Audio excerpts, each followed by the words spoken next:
My stepdad tried to erase everything what my real dad did to me, so I erased his future instead. I was 13 when my dad went to prison for what he did to me. 6 years of nightmares, bruises hidden under clothes, and being told I'd be taken away if I ever told. One night, my teacher saw the marks and called CPS. Dad got 15 years. Mom fell apart, not because she didn't believe me, but because she hadn't protected me. For 2 years, it was just us. Then she met Robert at her support group. He was a counselor specialized in trauma recovery, with kind eyes and a voice that never raised. He fixed the leaky roof and talked to me like a person instead of damaged goods. When he moved in, I was cautiously okay with it. He hung my artwork and never entered my room without knocking. For my 16th birthday, he gave me a journal with a lock. Everyone needs a safe place for their thoughts, he said. I almost trusted him. Then the letters from Dad started coming. Prison had changed him. He deserved a second chance. Mom threw them away, but Robert suggested we process them together. He started a blog about healing broken families. The first red flag came when he was interviewed by the local paper. Many allegations of violence are misunderstandings, he said. Children sometimes create false narratives. Mom didn't see the article. I cut it out and hid it. Robert started hosting community workshops at our house. Healing family trauma became his brand. At dinner, he'd mention cases where accusations were exaggerated. He never said I was lying directly. He was too smart for that. When I turned 18,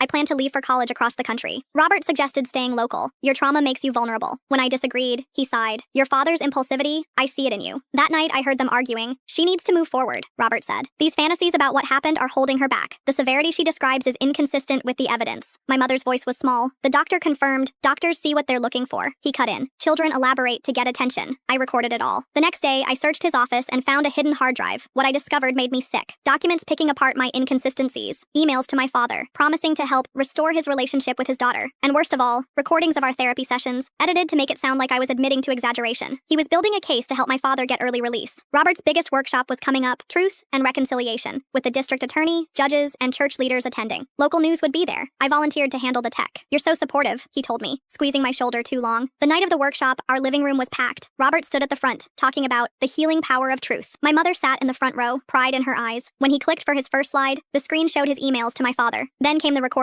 edited to show what he was doing. Finally, his case notes. Subject is malleable. With proper guidance, her testimony could be undermined. The room went silent. Robert lunged for the laptop, but I'd locked it. This is a misunderstanding, he stammered. The district attorney was already standing. Is it a misunderstanding? I asked. Like my misunderstanding about what Dad did to me? The medical reports are on the next slide. He tried to reach me, but 2 men blocked his path. My mother stood frozen. How long? She whispered. The whole time, I answered. 3 days later, his license was suspended. The DA opened a case for witness tampering. The churches canceled his workshops. When he came for his things, I was sitting on the porch. You could have had a father figure, he said bitterly. Instead, you chose to be a victim forever. I looked at him calmly. No, I chose to be a survivor. There's a difference. After he drove away, Mom sat beside me, holding my hand. I believe you, she whispered. I always have. For the first time in years, I believed her too.